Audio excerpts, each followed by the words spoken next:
नमस्कार, जय हिंद। मैं हूं आपका दोस्त प्रवीण सर। आप सभी लोगों का स्वागत करता हूं टेट वाली क्लास में। दोस्तों, आप सभी लोग कहीं ना कहीं तैयारी कर ही रहे हैं। कुछ छात्र ऐसे होंगे जो सेल्फ स्टडी तैयारी कर रहे होंगे, कुछ छात्र ऐसे होंगे जो कहीं ना कहीं कोचिंग ले रहे होंगे, कुछ छात्र ऐसे होंगे जो सोच रहे होंगे कोचिंग कहाँ लिया जाए, कहाँ पर सही स्टडी मटेरियल और सही रणनीति के साथ पढ़ाया जाएगा। तो दोस्तों, आपको भटकने की आवश्यकता नहीं है। अगर अभी तक आपने ना तो ऑफलाइन ज्वाइन किया हुआ है ना ऑनलाइन ज्वाइन किया हुआ है तो एक बार आप हमसे जुड़िए, हमारी एकेडमी से जुड़िए। निश्चित तौर पर आपका सिलेक्शन हो जाएगा, 100% सिलेक्शन हो जाएगा, क्योंकि अभी तक हमने बहुत सारे छात्रों को सिलेक्शन दिया हुआ है। जैसा कि बात करते हैं, अगर किसी छात्र को ऑनलाइन कोर्स लेना है तो उसे क्या करना होगा, व्हाट्सअप करना होगा। हमारे नंबर पर वो व्हाट्सअप करेगा। हमारा नंबर लिख ले 8920340192 पर। 8920340192 हमारा नंबर है। इस पर आप व्हाट्सअप कर सकते हैं और आप अपनी सारी क्वेरी जान सकते हैं। तो आइए बात करते हैं बिना किसी और बात की चर्चा करते हुए। लेकिन आप देखेंगे कि यहाँ चिंटू पिंटू प्रश्न आपसे पूछे गए हैं आयोग के द्वारा। आप देखेंगे कि कैसे आयोग इतना छोटे छोटे क्वेश्चन आपसे पूछ रहा है, जिनको आप बिल्कुल आसानी से जवाब दे सकते हैं, या जिनका जवाब बहुत ही आसानी तरीके से आप दे सकते हैं। तो आइए बात करते हैं एक एक प्रश्नों के बारे में। दोस्तों, जैसा कि बात करते हैं, पहला प्रश्न ये है, कोलवर्ग यह सिद्ध करना चाहता था कि सीखना, कोलवर्ग यह सिद्ध करना चाहते थे कि सीखना एक ऐसी स्थिति है जिसमें व्यक्ति पशु से श्रेष्ठ है। पहला ऑप्शन कहा गया है। दूसरे ऑप्शन में कहा गया है स्वायत्त यादृच्छिक क्रिया, मतलब क्रिया। सीखना जो है एक तरीके से कह सकते हैं स्वायत्त, मतलब स्वयं से सीखने की क्रिया कह सकते हैं, यादृच्छिक होता है। दूसरी बात करते हैं, तीसरी बात करते हैं संज्ञानात्मक संकार्य होता है। यानी कि क्या कोलवर्ग यह सिद्ध करना चाहते थे कि सीखना जो है संज्ञानात्मक। देखिए, संज्ञानात्मक का मतलब हो जाता है मानसिक कह सकते हैं, ठीक है, यानी कि जानकारी कह सकते हैं। संज्ञानात्मक संकार्य है। और चौथा ऑप्शन कहता है कि परिस्थिति के विभिन्न अंगों का प्रत्यक्षीकरण है। आप सोचिए कि कोलवर्ग ने नैतिक विकास के सिद्धांत को दिया हुआ है, लॉरेंस कोलवर्ग महोदय ने नैतिक विकास के सिद्धांत को दिया हुआ है। तो यहाँ पर कौन सी चीज़ें यहाँ पर लागू हो रही हैं? तो दोस्तों, ऐसे अगर बात करते हैं, यहाँ पर सबसे पहले ऑप्शन के बारे में बात करते हैं, तो ऐसी स्थिति है जिसमें व्यक्ति पशु से श्रेष्ठ है। ऐसा उन्होंने कोई भी चीज़ें सिद्ध करने की बात नहीं की है। स्वायत्त यादृच्छिक क्रिया की बात करते हैं तो ऐसी भी उन्होंने बात नहीं किया हुआ है। और नेक्स्ट बात करते हैं परिस्थिति के विभिन्न अंगों का प्रत्यक्षीकरण, नहीं, इसकी भी उन्होंने नहीं बात की है। और ऐसे में अगर देखा जाए तो ऑप्शन नंबर यहाँ पर क्या हो जाता है, तीसरा सही हो जाता है। इस बात को ध्यान रखिएगा। चलिए, अब आइए बात करते हैं इसी के साथ अगले प्रश्न के बारे में कि अगला प्रश्न क्या कह रहा है। देखिए, अगला प्रश्न कह रहा है कि किसी भी नई भाषा को सीखने के लिए कहाँ से प्रारंभ किया जाना चाहिए। भाषा और चिंतन के चैप्टर से ये क्वेश्चन है। भाषा और चिंतन वाला चैप्टर जिसने पढ़ा हुआ है, निश्चित तौर पर उसका यह प्रश्न सही हो सकता है। किसी भी नई भाषा को सीखने के लिए कहाँ से प्रारंभ किया जाना चाहिए? अक्षरों व शब्दों के मध्य साहचर्य। और दूसरी बात करते हैं वाक्यों में निर्माण से। और तीसरी बात करते हैं शब्दों के निर्माण से। और चौथा ऑप्शन कहता है कि उपरोक्त में से कोई नहीं। बहुत ही अच्छा प्रश्न है। देखिए, भाषा और चिंतन अगर किसी ने नहीं भी पढ़ा है तब भी वो आराम से क्या कर सकता है, इस प्रश्न को अपने कॉमन सेंस के आधार पर लगा सकता है, यानी कि सॉल्व कर सकता है। किसी भी नई भाषा को सीखने के लिए कहाँ से प्रारंभ किया जाना चाहिए? याद करिए, अगर आपको अंग्रेजी बोलना सिखाया जाता है तो अंग्रेजी क्या है, एक भाषा है। अंग्रेजी एक भाषा है। जब आपको अंग्रेजी बोलना सिखाया जाता है तो सबसे पहले आपको ABCD सिखाया जाता है। ABCD के बाद क्या होता है कि आपको ABCD से बने अक्षरों को सिखाया जाता है। तो कहने का मतलब ये है, सबसे पहले लेटर को सिखाया जाता है, फिर उसके बाद शब्दों के निर्माण के बारे में सिखाया जाता है।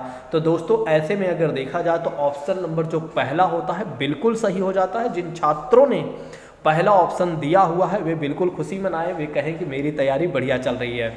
चलिए, अब आइए बात करते हैं इसी के साथ अगले प्रश्न के बारे में। प्रश्न का जवाब दीजिएगा। देखिए, कितना चिंटू पिंटू प्रश्न पूछे गए हैं ना। समावेशी कक्षा में किस प्रकार का या के छात्र शामिल होते हैं? समावेशी कक्षा में किस प्रकार का छात्र या छात्र शामिल होते हैं? किस प्रकार के छात्र या छात्र शामिल होते हैं? पहला ऑप्शन कहता है केवल विशिष्ट छात्र शामिल होते हैं। दूसरा ऑप्शन कहता है कि सामान्य और विशिष्ट छात्र शामिल होते हैं। तीसरा ऑप्शन कहता है केवल सामान्य छात्र शामिल होते हैं। और चौथा ऑप्शन कहता है बहुभाषीय और प्रतिभाशाली छात्र शामिल होते हैं। बड़ा ही बेहतर प्रश्न है, जल्दी से जवाब दीजिए। जो लोग नए हैं वे क्या करें, चैनल को जरूर सब्सक्राइब कर लें। जो लोग पुराने हैं वे क्या करें, दूसरों को भी शेयर कर देंगे।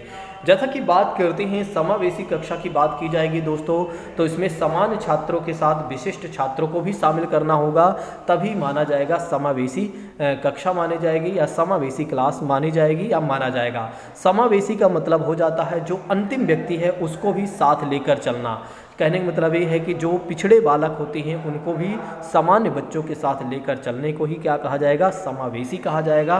तो समावेशी कक्षा में क्या होता है, सामान्य बच्चों को और साथ ही साथ जो विशिष्ट छात्र हैं उनको भी शामिल करना होता है। इस बात को ध्यान रखिएगा। ऑप्शन नंबर यहाँ पर बी सही हो गया।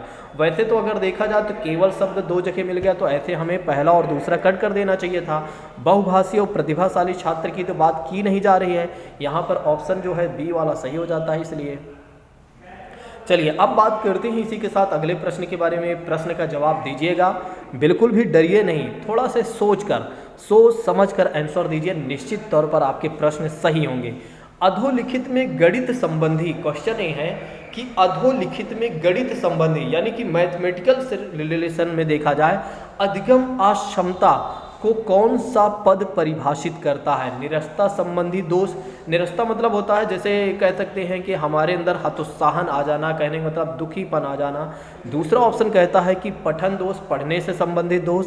और तीसरा ऑप्शन कहता है गणना यानी कि काउंटिंग से संबंधित दोष। और चौथा ऑप्शन कहता है उपरोक्त में से कोई नहीं। अगर आप इसे अपने स्वयं के भी विचार से, अपने कॉमन सेंस के भी आधार पर देते हैं, तब भी इस प्रश्न का आप जवाब आराम से दे सकते हैं। यहाँ पर गणित से संबंधित पूछा गया अक्षमता के बारे में पूछा गया है, तो अगर आप निरस्ता की बात करेंगे बिल्कुल गलत, पठन की बात करेंगे तो कोई बात नहीं होगी। यहाँ पर जब काउंटिंग की बात की जा रही है तो कहने का मतलब ये है गणित जो होता है वो काउंटिंग से ही रिलेटेड होता है, तो इसका मतलब ये हो जाता है ऑप्शन नंबर तीसरा सही हो जाता है। चलिए अब देखिए यहाँ पर एक रिपीटेड क्वेश्चन आ गया, समावेशी से दूसरा क्वेश्चन आ गया। समावेशीकरण की सफलता के लिए आवश्यक है। समावेशीकरण की सफलता, अगर हम समावेशी का उद्देश्य यानी कि कह सकते हैं समावेशी का उद्देश्य पूरा करना चाहते हैं तो हमें कौन सी चीज़ें अपनाना होगा। पहला ऑप्शन कहता है यहाँ पर क्षमता निर्माण का अभाव, ठीक है। दूसरा ऑप्शन कहता है अभिभावकों की भागीदारी करना होना। तीसरा ऑप्शन कहता है अलगाव। और चौथा ऑप्शन कहता है यहाँ पर संवेदनशीलता का होना। बड़ा ही प्यारा प्रश्न है, जल्दी से जवाब दीजिए। देखिए समावेशीकरण की सफलता अगर हमें हासिल करना है तो क्षमता का निर्माण का अभाव बिल्कुल गलत है, ऐसा सोचना बिल्कुल भी निरर्थक माना जाएगा। दूसरा ऑप्शन कहता है अभिभावक की भागीदारी करना होना, नहीं भैया होनी चाहिए, अभिभावक की भी भागीदारी होनी चाहिए। अलगाव, अगर अलगाव की भावना आएगी तो समावेशी शिक्षा का उद्देश्य हम पूरा नहीं कर पाएंगे या समावेशीकरण की सफलता को हम अर्जित नहीं कर पाएंगे। तो हमें क्या करना होगा, संवेदनशीलता लाना होगा। और समावेशी शिक्षा या समावेशीकरण का मतलब ये हो जाता है समान व्यक्ति के साथ विशिष्ट व्यक्तियों को भी शामिल करना या उनको भी आगे बढ़ाने को ही क्या कहा जाता है, समावेशीकरण कहा जाता है या समावेशीकरण का उद्देश्य होता है या समावेशी का उद्देश्य होता है। इस बात को ध्यान रखिएगा। चलिए अब आइए बात करते हैं इसी के साथ अगले प्रश्न के बारे में। प्रश्न का जवाब दीजिएगा मेरे प्रिय साथियों। प्रश्न ये है कि निम्न में से कौन सा संवेग का तत्व नहीं है। निम्न में से कौन सा संवेग, यानी कि संवेग का मतलब होता है दोस्तों इमोशनल, तो इमोशनल से संबंधित कौन सा नहीं है, या इमोशन कहेंगे, इमोशनल का मतलब हो जाता है संवेगात्मक। यहाँ पर इमोशन की बात करेंगे तो कौन सी चीज़ें हैं जो इमोशन का एलिमेंट नहीं है। पहला ऑप्शन कहता है व्यवहारात्मक, दूसरा ऑप्शन कहता है यहाँ पर दैहिक, तीसरा ऑप्शन कहता है संज्ञानात्मक, चौथा ऑप्शन कहता है संवेदी। बड़ा ही प्यारा प्रश्न है। यहाँ पर ये पूछा जा रहा है कौन सा नहीं है, इमोशन का पार्ट कौन सा नहीं है, आपको ही बताना है इमोशन का कौन सा पार्ट नहीं है। देखिए अगर देखा जाए तो व्यवहार से कहीं ना कहीं व्यवहार संवेग से जुड़ा होता है। व्यक्ति का जैसा व्यवहार होता है वैसा क्या होता है उसका, जैसे किसी व्यक्ति के सामने किसी ने क्या किया, एक तरीके से व्यवहार अपना किसी प्रकार का व्यवहार दिखाया तो वो उसका इमोशन कहीं ना कहीं उससे रिलेटेड होगा। दूसरी बात करते हैं दैहिक की बात करते हैं, ये भी संवेग का पार्ट है। संज्ञानात्मक की बात करते हैं तो ये भी कहीं ना कहीं संवेग का पार्ट है। तो ऐसे में अगर देखा जाए तो संवेदी जो है वो एक तरीके से संवेग का पार्ट नहीं है, इस बात को ध्यान रखिएगा। चलिए अब आइए बात करते हैं संज्ञानात्मक क्षेत्र का सही क्रम क्या होगा। संज्ञानात्मक क्षेत्र का सही क्रम क्या होगा? एक तो पहला ऑप्शन कहता है कि ज्ञान, अनुप्रयोग, अवबोध, विश्लेषण, संश्लेषण, मूल्यांकन। दूसरा ऑप्शन कहता है मूल्यांकन, अनुप्रयोग, विश्लेषण, संश्लेषण, अवबोध, ज्ञान। तीसरा ऑप्शन कहता है मूल्यांकन, संश्लेषण, विश्लेषण, अनुप्रयोग, अवबोध, ज्ञान। चौथा ऑप्शन कहता है ज्ञान, अवबोध, अनुप्रयोग, विश्लेषण, संश्लेषण, मूल्यांकन। बड़ा ही प्यारा प्रश्न है ना, जल्दी से जवाब दीजिए, जल्दी से जवाब दीजिए दोस्तों। इस प्रश्न का जवाब क्या हो जाएगा? इस प्रश्न का जवाब क्या हो जाएगा? संज्ञानात्मक क्षेत्र का सही क्रम आपको बताना है। देखिए संज्ञानात्मक क्षेत्र का सही क्रम हो जाएगा ज्ञान हो जाएगा, अवबोध हो जाएगा, अनुप्रयोग हो जाएगा, विश्लेषण हो जाएगा, संश्लेषण हो जाएगा, फिर उसके बाद क्या होगा? मूल्यांकन हो जाएगा। ठीक है, तो इस बात को ध्यान रखिएगा। अब आइए बात करते हैं इसी के साथ अगले प्रश्न के बारे में। प्रश्न ये कह रहा है कि निम्न में से कौन सा अच्छे शिक्षण की विशेषता नहीं है? निम्न में से कौन सा अच्छे शिक्षण की विशेषता नहीं है? पहला ऑप्शन कहता है स्वेच्छाचारी, दूसरा ऑप्शन कहता है जनतांत्रिक, तीसरा ऑप्शन कहता है सहानुभूतिपूर्ण और चौथा ऑप्शन कहता है वांछनीय सूचनाएं देने वाला। निम्न में से कौन सा अच्छे शिक्षण की विशेषता नहीं है? यहाँ पर अच्छी टीचिंग की विशेषता नहीं है, आपको ये बताना है। बताइए कौन सी चीज़ें ऐसी हैं जिसमें अच्छी टीचिंग नहीं आएगा? कौन सी चीज़ें हैं? स्वेच्छाचारी, जनतांत्रिक, सहानुभूतिपूर्ण और वांछनीय सूचनाएं देने वाला। बड़ा प्यारा प्रश्न है, अगर आप अपने कॉमन सेंस से भी लगाएं तब भी आप आराम से कर सकते हैं। देखिए कोई भी व्यक्ति होगा आराम से बता देगा कि भैया देखिए शिक्षण के अच्छे जो विशेषता है स्वेच्छाचारी, ये बिल्कुल स्वेच्छा से पढ़ाया जाना चाहिए, स्वेच्छा से सारी चीज़ें होनी चाहिए। जनतांत्रिक, डेमोक्रेटिक एक क्लास में होनी चाहिए। तीसरी बात करते हैं सहानुभूतिकरण की बात करते हैं, सिंपैथी होना जरूरी है। लेकिन यहाँ पर वांछनीय सूचनाएं देना ये बिल्कुल भी सही नहीं है, इस बात को ध्यान रखिएगा। अच्छे शिक्षण की विशेषता वांछनीय सूचनाएं देना बिल्कुल गलत माना गया है। तो ऑप्शन नंबर यहाँ पर डी जो होता है, यहाँ पर वांछनीय तो देना ही चाहिए था यार, स्वेच्छाचारी नहीं, स्वेच्छाचारी यहाँ पर ऑप्शन पहला सही होना चाहिए। ठीक है, यहाँ पर ये तीनों सही है। स्वेच्छाचारी थोड़ा से मैं भटक गया था, ठीक है, कुछ और सोचने लगा था। तो अच्छे शिक्षण की विशेषता जो है नहीं है वो है स्वेच्छाचारी दोस्तों, इस बात को ध्यान रखिएगा। चलिए अब आइए बात करते हैं इसी के साथ अगले प्रश्न के बारे में। अभिप्रेरणा का प्रत्याशा सिद्धांत किसके द्वारा दिया गया है? अभिप्रेरणा का प्रत्याशा सिद्धांत किसके द्वारा दिया गया है? विक्टर, ब्रूम और मास्लो के सिद्धांत, हर्जबर्ग और स्किनर। इस प्रश्न का तो जवाब कोई गलत करेगा ही नहीं, क्योंकि हर व्यक्ति जानता है। वैसे तो इस प्रश्न का जो जवाब हो जाएगा दोस्तों अभिप्रेरणा, अगर देखा जाए तो अभिप्रेरणा का प्रत्याशा सिद्धांत तो वैसे अगर देखा जाए तो मास्लो का होगा, लेकिन जो आंसर दिया गया है आयोग के द्वारा वो दिया गया है विक्टर ब्रूम। तो अभिप्रेरणा से संबंधित तो अगर देखा जाए तो मोटिवेशन मास्लो का सिद्धांत आ जाता है।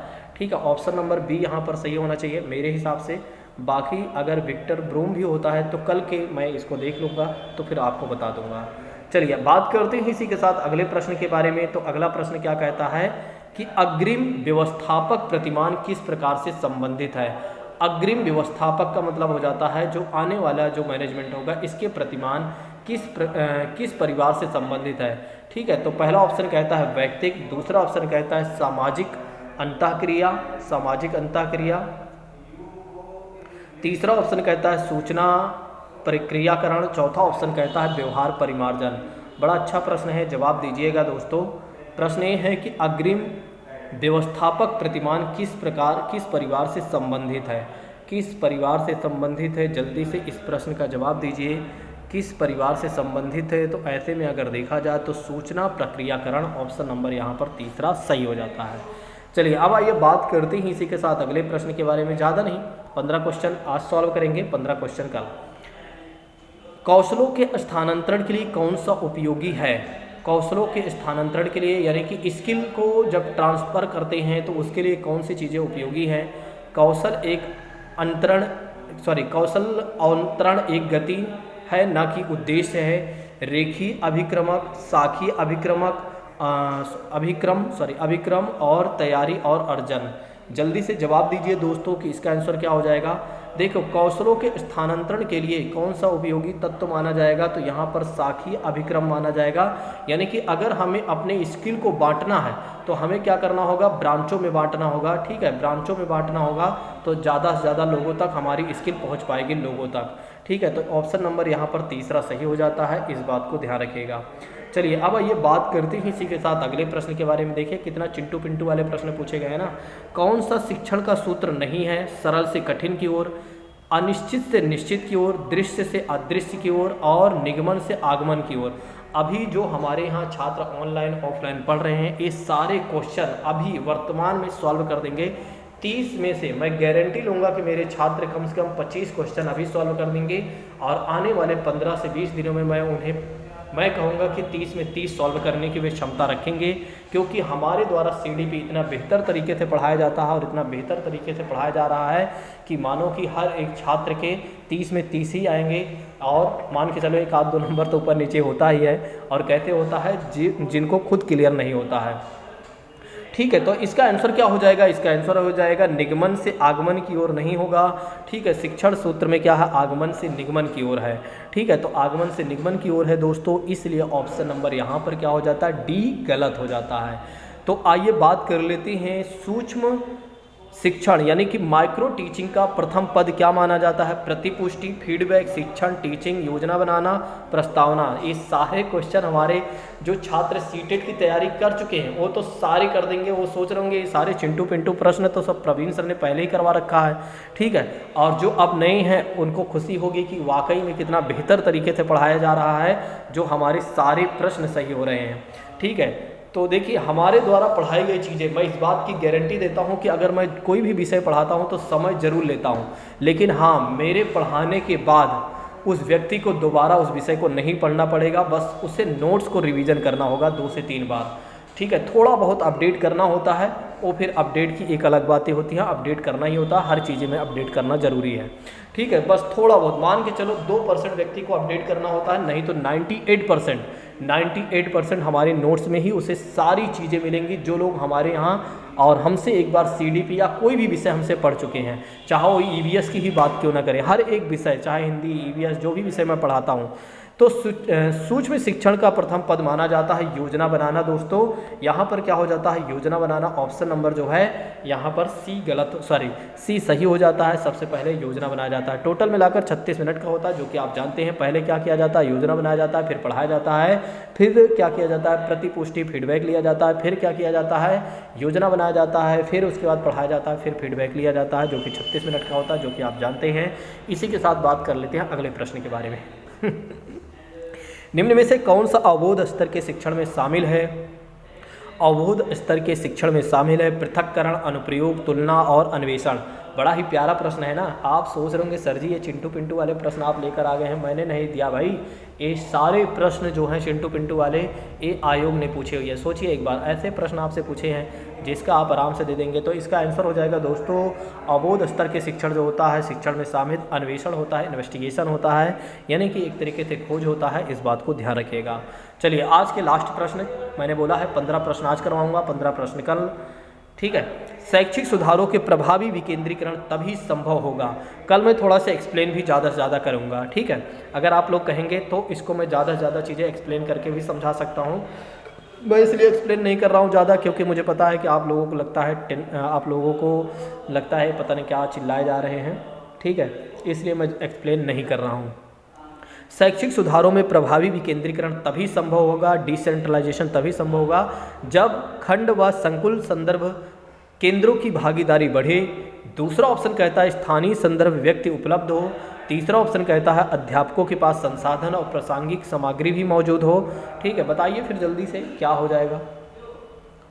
तो इसका आंसर अगर देखा जाए तो विकेंद्रीकरण तभी संभव है जब ये तीनों चीज़ें लागू होंगी, जब खंड तथा संकुल संदर्भ केंद्रों की भागीदारी बड़े में हो और स्थानीय संदर्भ में व्यक्ति उपलब्ध होने चाहिए, छात्र अध्यापकों के पास संसाधन और प्रासंगिक सामग्री भी मौजूद होना चाहिए, तभी विकेंद्रीकरण डिसेंट्रलाइजेशन लागू हो पाएगा। यानी शैक्षिक सुधार में डिसेंट्रलाइजेशन तभी लागू हो पाएगा जब ये तीनों चीज़ें मिलेंगी। ऑप्शन नंबर दोस्तों यहाँ पर डी सही हो जाएगा। तो दोस्तों अगर आप लोगों को मेरी बातें समझ में आई हो तो जाते जाते कमेंट करके आप ज़रूर जाइएगा। अगर आप कहेंगे तो इस सीरीज़ को मैं कंटिन्यू रखूँगा 10 साल के जितना 2011 से लेकर अभी तक जितने बार भी पेपर हुए हैं सारे पेपर मैं सॉल्व करा दूँगा बहुत अच्छे से, ईवीएस के भी और सीडीपी के भी और हिंदी के भी, ठीक है। और इंग्लिश अगर आप कहेंगे तो इंग्लिश के भी मैं करवा सकता हूँ, और मैं संस्कृत तो पढ़ाता नहीं हूँ, 4 विषय मैं पढ़ाता हूँ, जैसे कि बात करते हैं सीडीपी, एनवायरनमेंट और हिंदी, और उसके बाद बात करते हैं इंग्लिश, ठीक है। बाकी अगर आप एसएसटी के पार्ट में देखें तो एसएसटी में जितने भी पार्ट होते हैं सारे मैं ही पढ़ाता हूँ। अगर आप वाकई में चाहते हैं कि इसी वर्ष आपका चयन हो जाए तो दोस्तों ज्वाइन कर लीजिए हमारी ऑनलाइन क्लास को, ठीक है। ऑनलाइन क्लास बहुत बेहतर तरीके से दी जाती है, वो भी गूगल मीट ऐप पर। आपके एक भी प्रश्न गलत नहीं होंगे, इस बात की मैं दावा करता हूँ, ठीक है। एक बार आप डेमो लेकर देखिए, निश्चित तौर पर आपको सारी बातें समझ में आएंगी। Thank you so much. जय हिंद दोस्तों, take care all of you.